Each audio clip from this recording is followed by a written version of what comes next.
여러분, 우리 자녀를 키우는 부모님들 다 경험이 있으실 텐데, 우리 아이들을 키우다 보면 야단칠 때가 있죠. 그렇지 않습니까? 하라고 했는데 안 한다든지, 하지 말라고 했는데 한다든지, 한두 번 이야기했는데 말을 들으면 좋은데 그렇지 않으면 부모도 사람인지라 감정을 쏟아내게 됩니다. 그러고 나면 후회할 때가 참 많이 있는 것 같습니다.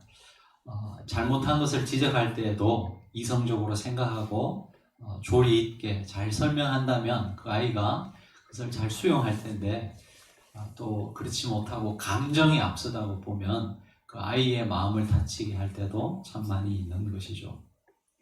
그러고 나면 참 후회할 때가 많습니다. 부부싸움 할 때도 마찬가지인 것 같은데요. 제 경험상 그렇게 싸울 때는요, 목사라는 타이틀이 그렇게 중요하지 않더라고요. 적어도 저의 경우는 그렇습니다. 그럴 때마다 참 힘이 드는데, 더 힘든 거는 뭔지 아세요? 딱 그 시점에 또 설교를 해야 되는, 그때는 참 죽을 맛인 것 같습니다. 그러고 나면 참 절망스러울 때가 참 많이 있습니다. 제 자신에 대해서. 아직도 참 멀었구나. 마치 밑바닥을 다 드러내는 것처럼 민낯을 보이는 듯한 그런 모습을 보면서 참 마음이 무거울 때가 많습니다. 이번 코로나 사태를 통해서 저는 우리 한국 교회가 마치 민낯을 다 드러낸 듯한 그런 모습을 보고 있습니다. 밑바닥을 다 드러낸 듯한 그런 모습 느꼈습니다. 특별히 한국 교회가 이 언론에 참 많이 오르락 내리락 하고 있습니다. 일부 교회 목사님들이 이렇게 불평하는 것을 들었습니다. 정부에 대해서 왜 노래방이라든지 카페에 가보면 사람들이 굉장히 많이 보이는데 그런 거에 대해서는 제재를 안 하고 왜 교회에 대해서만 이렇게 탄압하듯이 제재를 하려고 합니까? 이런 불평하는 것을 들었습니다. 저는 우리가 조금 다르게 생각해 보면 좋을 것 같습니다. 여러분, 교회가 그렇게 이야기한다는 것은 교회가 교회를 스스로 마치 우리의 수준을 교회 카페라든지 아니면 노래방 수준으로 생각한다는 거예요. 세상은 우리를 교회로 생각하면서 더 높은 기대치를 요구하고 있는데, 우리가 우리 스스로를 그렇게 평가절하하는 듯한 그런 발언을 하는 것이라고 생각을 하게 됩니다. 오히려 이런 기회를 통해서 여러분, 우리 자신을 성찰하고 정말 세상이 교회를 위해서, 교회를 바라보면서 무엇을 원하는지 우리가 돌아볼 수 있고 또 성찰해 볼 수 있다면, 이 시간들은 우리 교회를 새롭게 하는 좋은 기회라 생각하지만, 우리가 감정적으로 이런 것들에 대해서 반응한다면 우리가 스스로 우리 자신을 평가절하하게 되는 그런 모습들도 있지 않겠나 생각을 해보게 됩니다. 오늘 말씀은 예수님이 이제 부활 승천하신 후에 가룟 유다가 자살을 하게 되는데, 그 한 사도의 자리를 대신할 사람을 뽑는 과정을 이야기하고 있습니다. 이 유대인들에게 12명이라는 숫자는 굉장히 상징적 숫자가 있기 때문에 이 가룟 유다로 인해서 공석이 되어버린 이 사도의 자리를 대신할 한 사람을 뽑는 과정을 우리에게 말씀하고 있습니다. 초대교회 공동체가 그 한 자리를 뽑을 때 어떤 과정을 겪었는지 우리가 22절의 말씀을 먼저 한번 봤으면 좋겠습니다. 우리 22절의 말씀을 같이 한번 읽어보시겠습니다. 항상 우리와 함께 다니던 사람 중에 하나를 세워 우리와 더불어 예수께서 부활하심을 증언할 사람이 되게 하여야 하리라 하거늘. 여러분, 초대교회 공동체가 그 사도를 뽑을 때 첫 번째는 먼저 기준을 정했습니다. 항상 우리와 함께 다니던 사람 중에 하나를 세웠다고 그랬습니다. 왜 이런 기준을 세웠을까? 조금 생각해보면 충분히 우리가 납득할 수 있습니다. 여러분, 이 사도행전 1장이 펼쳐졌던 이 시기는 이제 교회가 막 세워지려고 하는 그런 시점이었습니다.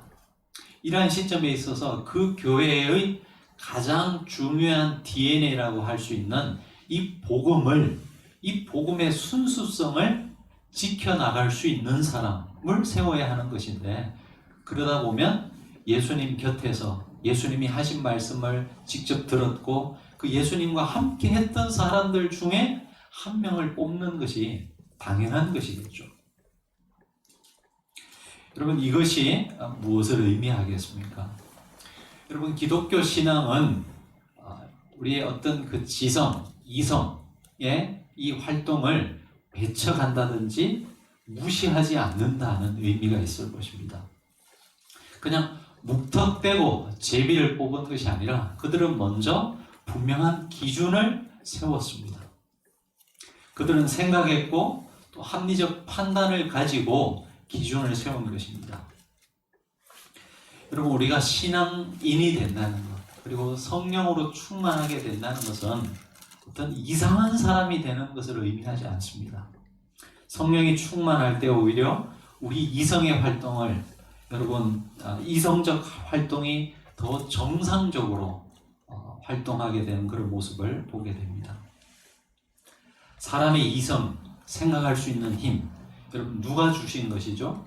그리고 누구에게 주셨습니까? 우리 믿는 사람들에게만 주셨습니까? 그렇지 않죠. 이 세상 모든 사람들에게 주신 하나님의 일반 은총입니다. 우리 인간의 이 지성을 이용해서 일궈온 인간의 이 문화를 한번 보시기 바랍니다. 물론 그 중에는 안 좋은 것들도 많이 있지만 좋은 것들이 훨씬 많이 있습니다. 의학의 발달로 인하여서 여러분, 수많은 사람들, 질병에 고통당하는 사람들이 치유함을 받았지 않았습니까? 장로님 기도해 주셨지만 하루속히 빨리 백신이, 여러분, 이 코로나 백신이 발명된다면 여러분, 수많은 세계 이 사람들이 그 질병으로부터 자유, 해방을 받게 될 것입니다. 합리적인 사회 시스템을 만들어서 사회적 약자들도 더불어서 함께 살아갈 수 있는 이런 사회를 만들어 왔던 인류의 역사, 그것도 이런 합리적 지성을 우리가 잘 활용한 결과겠죠. 뛰어난 예술 작품을 우리가 만들고 그것을 보는 사람으로 하여금 기쁨과 희열을 느끼게 하는 것, 굉장히 중요한 이성적 활동인 것입니다. 여러분, 이 이성, 지성의 대표라고 할 수 있는 자연과학을 생각해 보면 우리 이미지 속에 우리 이 기독교 신앙과 이 자연과학은 마치 대치되는 그 무엇이라고 생각하는 사람들이 참 많이 있는 것 같습니다. 그렇지만 이 자연과학이 태동될 때 그 시대적 배경을 보면요, 이 자연과학이 태동되게 된 그 배경은 바로 기독교적 신앙이 백그라운드 거였습니다. 무슨 말이냐면 고대 사회로 갈수록 여러분, 이 자연은 경배의 대상이었어요. 하지만 기독교 신앙은 창세기부터 이 자연도 하나님이 만드신 피조세계라는 것을 분명히 하고 있습니다. 경배의 대상이 아니라는 것이죠. 그래서 이런 이 창조세계라는 것을 인정하면 연구할 수 있는 기본적 토양이 마련되는 것이죠. 그리고 자연과학을 하는 사람들이 그 자연과학을 하게 된 배경에는 여러분, 하나님이 이 자연 만물을 지으셨는데 이 자연 만물이 불규칙적으로 지 마음대로 막 돌아가는 것이 아니라 하나님이 질서의 하나님이시기 때문에 이 자연 만물 또한 그 안에 하나님이 만드신 그 자연의 질서가 있다라는 것을 인식하게 됩니다. 질서가 있으면 어떻게 돼요? 하나의 원리가 생기죠. 1년이 어떤 해는 365일, 어떤 해는 340일 이렇게 돌아가는 것이 아니라 일정하게 돌아가는 어떤 원리와 원칙이 있다는 것을 알고 그것을 연구하면서 시작된 것이에요. 그러니까 초기에는 여러분, 이 자연과학이 사실은 이 기독교적 백그라운드에서 만들어졌다는 것입니다. 그래서 초기 과학자들 중에는 굉장히 신실한 신앙인들이 많았습니다. 여러분 코페르니쿠스 잘 아시죠? 코페르니쿠스도 여러분 신실한 신앙인이었습니다. 근대 천문학과 과학혁명의 기초를 수립한 사람이었는데요. 프라운베거 대성당의 수도 회원이었습니다.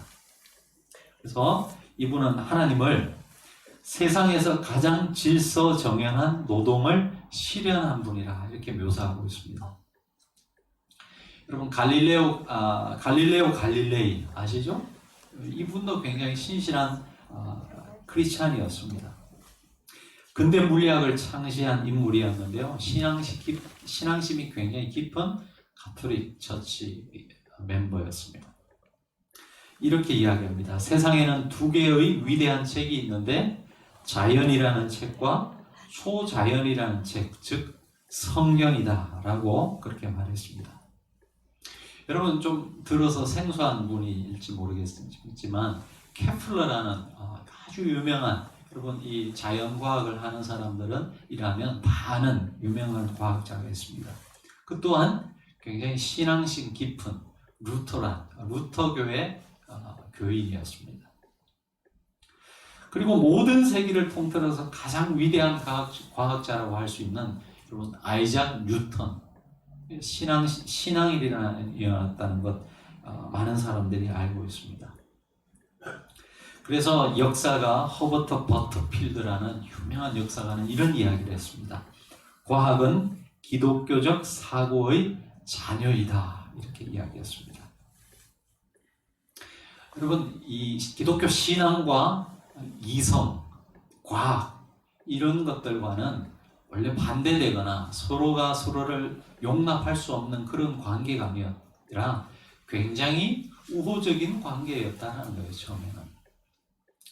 그런데 지금 한국교회는 이 건강한 이성의 기능을 여러분 마치 믿음이라는 미명하에 굉장히 이성적 활동을 터부시하고 있는 모습을 보게 됩니다.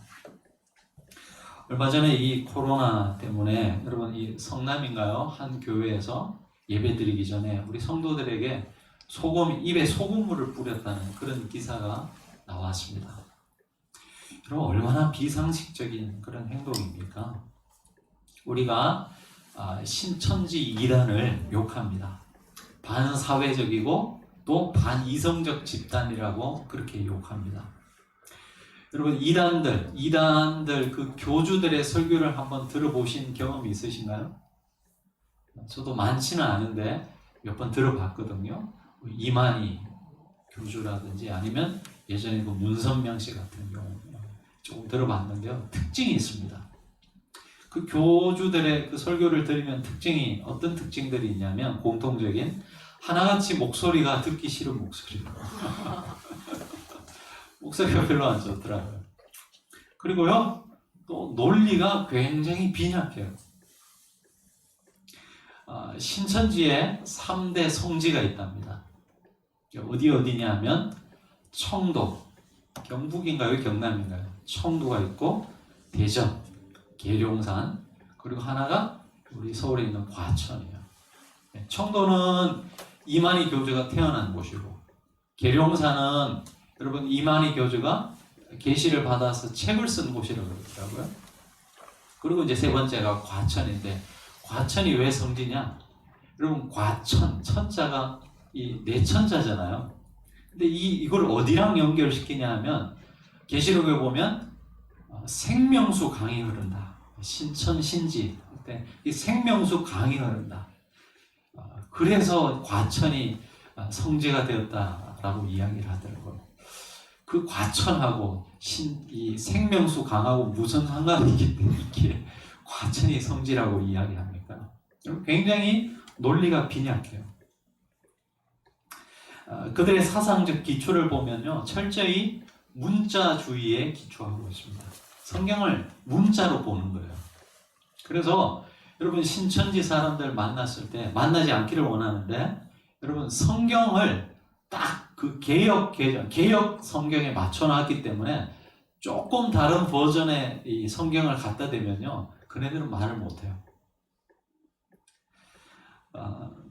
근데요 여러분 세상 사람들이 이 신천지와 같은 그런 이단들을 반이성적 집단이라고 그렇게 욕하는데, 그들이 하는 행동이나 그들이 주장하는 것들을 사실은 기성교회에서 굉장히 자주 찾아볼 수 있습니다. 한국의 이단들이 이렇게 많은 것은요, 물론 그네들 책임이 1차적이지만 기성 한국교회의 책임이 없다고 말할 수 없습니다. 특별히 기독교 내에 있는 이 문자주의가 이 많은 기독교 이단을 양산하게 된 배경이 되었습니다. 여러분, 우리가 성경을 읽을 때 문자적으로만 읽으면 해결할 수 없는 것들이 너무나 많습니다. 근데 처음에 보면 문자를 철저히 지키려고 하는 사람들의 그 모습을 보면 굉장히 신앙 좋은 것처럼 느껴지거든요. 근데 조금만 생각해 보면 이 문자주의적인 입장에서는 성경을 해석할 수 없는 부분이 너무나 많이 있습니다. 가장 단편적인 얘기를 한번 들어보겠습니다. 여러분, 성경에 보면 하나님께서 이 천지를 며칠 만에 창조하셨죠? 6일 만에 창조하셨어요. 그렇죠? 근데 그 6일이라는 6일이 하루가 24시간인 지금 우리가 생각하는 그런 하루 이틀 개념입니까? 그렇지 않습니다, 여러분. 왜냐하면 여러분, 우리가 하루라고 그러면 이 하루는 과학적으로 어떤 의미가 있는 거죠? 지구가 한 바퀴 자전을 하는 이 텀을 하루라고 그러잖아요. 그래서 해가 뜨고 해가 지고 하는 과정이 있는데, 여러분, 하늘의 해를 하나님께서 며칠째 만드셨어요? 첫째 날 만드셨습니까? 넷째 날 만드셨거든요. 그러면 첫째 날, 둘째 날, 셋째 날은 뭐죠? 여러분, 이 문자적으로 해석하면 금방 이렇게 막히는 부분이 많습니다. 여러분, 사장에 가시면, 창세기 4장에 가시면 가인이 아벨을 죽이는 사건이 나옵니다. 가인이 아벨을 죽였는데 그것을 하나님께서 책망하시고 그 가인을 벌 주시죠. 근데 그 벌이 이 가인에게 너무 가혹한 것이었어요. 그래서 하나님 앞에 불평을 했더니 하나님께서 가인에게 뭐라고 말씀하십니까? 가인을 죽인 자는 더 무거운 벌을 받을 것이다. 그렇게 이야기하죠. 근데 여러분, 그 당시에 문자적으로만 생각한다면 이 지구상에 존재했던 사람이 누구밖에 없습니까? 아담과 하와와 가인밖에 없어요. 그럼 누가 누구를 죽인다는 거예요? 문자적으로 생각한다면 풀 수 없는 성경의 문제들이 너무나 많습니다. 그러다 보니 많은 지성인들이 교회를 떠나가는 그런 모습을 봅니다. 이번 코로나 사태를 통해서 이 한국교회가 취하는 어떤 행동들 속에 이런 모습들이 굉장히 많이 나타나고 있습니다. 또 한 가지는 왜 한국의 기성교회들이 이 이단들을 만들어내는 그런 토양 역할을 했느냐? 이 교회 안에서 여러분, 건강한 질문을 할 수 없게끔 기성교회들이 만들어 놨습니다. 어떤 질문을 하는 것 자체를 믿음 없는 것이라고 생각하게 만드는 그런 분위기를 만들었습니다. 특별히 여성분들, 남편분들이 신앙에 관해서 어떤 질문을 할 때 그냥 믿으라고 하는 경우들 참 많이 있지 않습니까? 이 보통 남성들은 물론 절대적인 것은 아니지만 이성적이고 좀 합리적이고 논리적인 그런 성격이 있는 반면에 여성들은 어떻습니까? 직관적이고 감정적인 경향이 있죠. 물론 이제 이걸 100% 절대적이다 그렇게 말할 수는 없지만 대체로 경향들이 있습니다. 그런 경향이 있습니다. 근데 그러다 보니까 남성들은 이제 조곤조곤 따지는 걸 좋아하는데 이 성경을 읽다가 이런 문제들이 일어나면 질문이 생기지 않습니까? 근데 그런 질문을 하면 그냥 믿으면 된다라고 이렇게 치부할 때가 굉장히 많이 있습니다. 여러분, 그런 질문을 가진다는 것 자체는 사실은 좋은 것이죠. 관심이 있다는 거 아니겠습니까? 제가 아는 집사님 중에 한 분은요, 남편분이 이 신앙적 관심이 굉장히 많은 거예요. 그래서 목사도 안 읽는 그런 외경을 읽는 분도 있더라고요. 그래서 목사가 참 어려워요. 근데요, 그 남편분들이, 그 남편이 이런 어떤 의문을 제기하면, 우리 여자 집사님이 막 핀잔을 드는 거예요. 당신은 쓸데없는 거에 관심이 많다고. 그분 입장에서는, 그 남편분 입장에서는 굉장히 이게 중요한 문제거든요. 근데 이런 질문하는 것 자체를 믿음 없는 것으로 치부하게 하는 이 한국 교회의 그런 토양들이 많이 있다는 거예요. 여러분, 우리 주위에는요, 정말 믿기 싫어서 안 믿는 분이 있지만, 믿고 싶지만 안 믿어져서 믿지 못하는 사람들도 굉장히 많습니다. 그런 분들에게 기독교 신앙이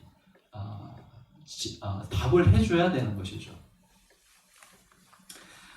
교회 지도자들이 근데 그 역할을 못했습니다. 왜 그랬느냐? 믿음이 중요해서이기도 하지만 목사 입장에서 생각해 본다면 우리 목사들이 공부를 안 했어요. 그래서 거기에 대해서 뭐라고 얘기해 줄 줄을 몰랐던 것이죠. 그냥 모르면 모른다라고 하면 되잖아요. 우리가 여러분 하나님을 어떻게 다 알 수 있겠습니까? 목사도 수년간 책을 읽으면서 또 신학 공부를 하고 성경을 연구하지만 모르는 것들이 참 많이 있습니다. 그렇다고 해서 우리가 하나님을 다 이해할 수 없다라고 해서 믿지 못합니까? 그런 건 아니거든요. 여러분, 우리가 신앙생활 하면서 자연스럽게 일어나는 어떤 의문들, 질문에 대해서 그것은 믿음 없는 것이라고 취급하지 않고 거기에 대해서 기독교 신앙은 어떻게 이야기하고 있는지 이야기해 줘야 될 것입니다. 이것을 안 해주니까 이단들에게 가서 그런 말을 듣는 것 아니겠습니까? 아까도 말씀드렸지만 신앙인이 된다는 것은요, 우리의 이성적 활동을 적는 것도 아니고 그런 것들을 무시하는 것도 아닙니다.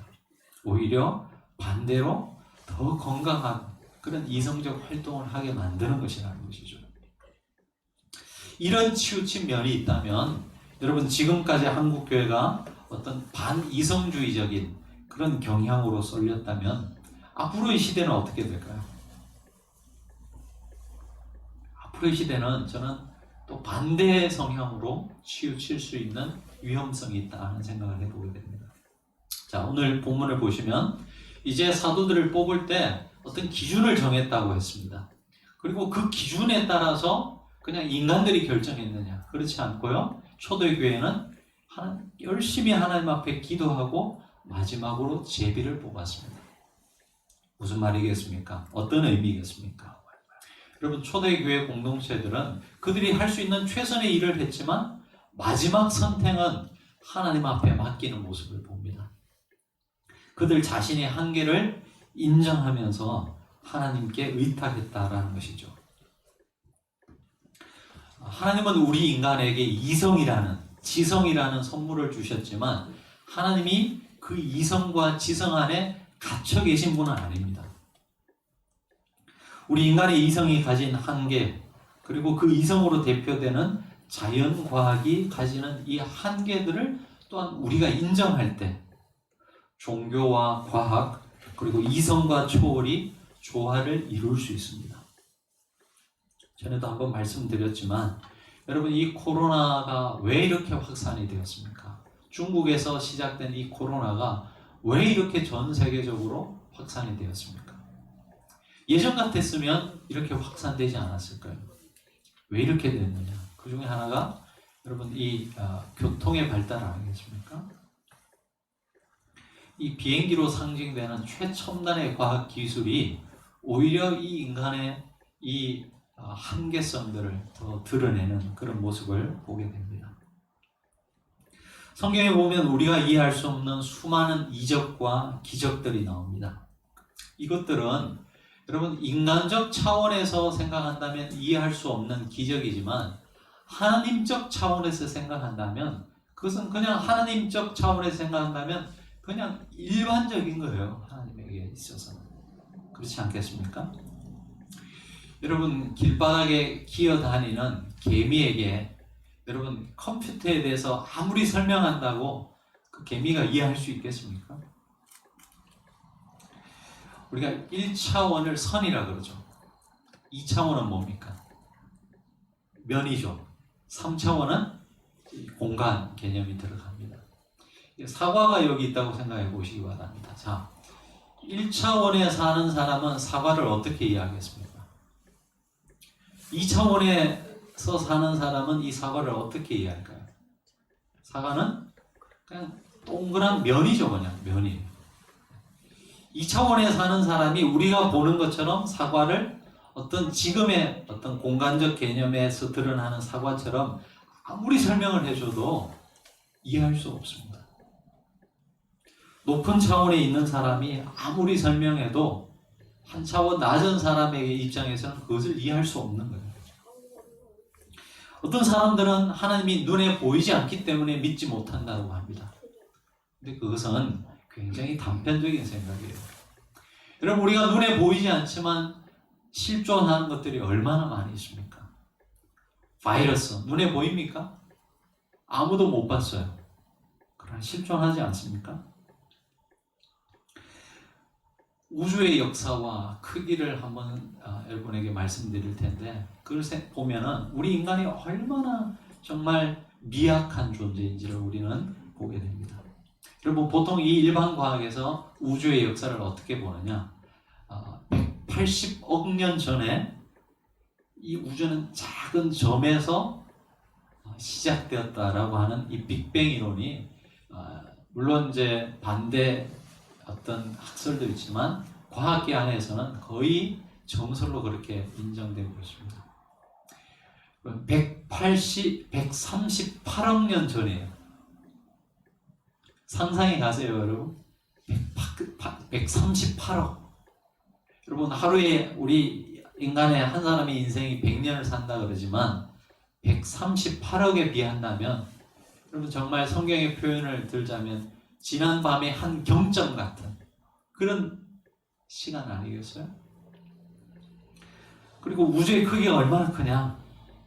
여러분, 지금까지 우리 인간이 만든 망원경으로 우주를 보면서 측정한 이 우주의 그 크기, 볼 수 있는 한도 안에서의 크기는 134억 광년이랍니다. 여러분, 지금 우리가 밤에 보면 이 밤 하늘이 어둡잖아요. 물론 그 중간중간에 별들이 있죠. 그래서 이 어두운 이 공간에는 그냥 아무런 물체가 없는 그런 빈 공간이라고 생각하고 허블 망원경 같은 것으로 보는데, 이제 이게 줌으로 당기잖아요. 줌으로 당기다 보니까 시커먼 공간이 그냥 공간이 아니고요. 나중에 당기다 보니까 별들이 그 안에서 발견되는 거예요. 그러면서 그 거리를 측정하고 이런 어떤 과학적 근거를 두고 측정해 봤더니 인간이 지금 관측할 수 있는 최대 우주의 크기는 134억 광년이랍니다. 이해가 가세요? 왜 1광년이 얼마라고요? 빛이 1년 가는 거리라고요. 아니, 1초 가는 거리가 1초에 가는 거리, 아니요, 1년 동안 빛의 속도로 가는 거리가 1광년이에요. 근데 그 빛의 속도로 얼마를 가야 된다고요? 134억 년을 가야 되는 거리라고요. 지금 우리 인간이 가진 지성으로서 이 우주를 관측한 결과. 그러니까 저 우주에는요, 지금도 우리가 보지 못한 빛이 계속 우리 지구를 향해서 오고 있을 거예요. 그리고 지금 우리가 밤하늘에 배우는 별들 보이지 않습니까? 근데 그 별 중에는요, 이미 없어진 별들도 있을 거예요. 134억 광년이라니까. 그게 근데 반지름이에요. 관찰 가능한 지금 우주의 직경은요, 그래서 최소 640억 광년이랍니다. 상상해 봐세요, 여러분. 우리 한 사람, 한 인간의 존재가 얼마나 여러분 미약한지, 보잘것없는 존재인지, 여러분 이 우주의 역사, 우주의 크기를 우리가 안다면 느끼게 될 것입니다. 이런 인간이 여러분, 하나님이 눈에 보이지 않는다고 그 존재를 믿을 수 없다라고 말한다면 얼마나 어리석은 것이겠습니까? 말씀을 맺겠습니다. 여러분, 세상 사람들이 이 기독교의 내용은 뜯어보지도 않고 그 겉포장만 보고 여러분 내다 버리려고 하는 경우들을 참 많이 봅니다. 누가 그렇게 만들었습니까? 여러분, 세상 사람들이 아니고요. 사실은 우리가, 하나님을 믿는 우리가 그렇게 만들었어요. 기독교를 별 볼 일 없는 존재로, 별 볼 일 없는 그런 진리로 우리가 만들어버렸어요. 그래서 세상 사람들이 이 포장지 안에 있는 그 보물을 보지도 않은 채 그냥 버리려고 합니다. 그때 여러분 말씀하시기 바랍니다. 버리지 마십시오. 한번 뜯어서 보기라도 하십시오. 그때 그리고 여러분이 그 기독교의 진수를, 진리의 내용을 말씀해 주시기 바랍니다. 크리스찬들이 된다는 것은 무엇을 의미하는지 여러분의 삶을 통해서 보여주시기 바랍니다. 신앙인이 된다는 것은 치우치고 어떤 종교적인 열광자가 되는 것을 의미하는 것이 아니라 참된 인간의 모습을 회복하는 것임을, 그리고 이 어떤 비종교적 언어로 표현한다면 여러분, 건강한 신앙인이 된다는 것은 정말 건강한 시민이 된다는 것이라고 우리가 말해줄 수 있어야 할 것입니다. 여러분, 모두에게 어려운 시기입니다. 그러나 늘 역사는 그 어려움이, 위기가 기회임을 우리에게 이야기해 주고 있습니다. 그런 면에서 지금은 우리 그리스도인들이 그리스도인이란 어떤 존재인지를 보여줄 수 있는 정말 좋은 기회입니다. 바라기는 저와 여러분의 삶을 통해서 그것을 보여줄 수 있었으면 좋겠습니다. 그리스도인의 삶이 어떤 삶인지, 하나님을 믿는 백성들의 삶이 어떤 모습이어야 하는지 지금 이 시대에 보여줄 수 있다면 여러분, 세상 사람들은 결코 기독교 신앙을 저급한 것이라 그렇게 치부하지 않을 것입니다. 적어도 그들이 이 기독교 신앙을 인정하지 않는다 할지라도 여러분, 적어도 존중은 하게 될 것입니다.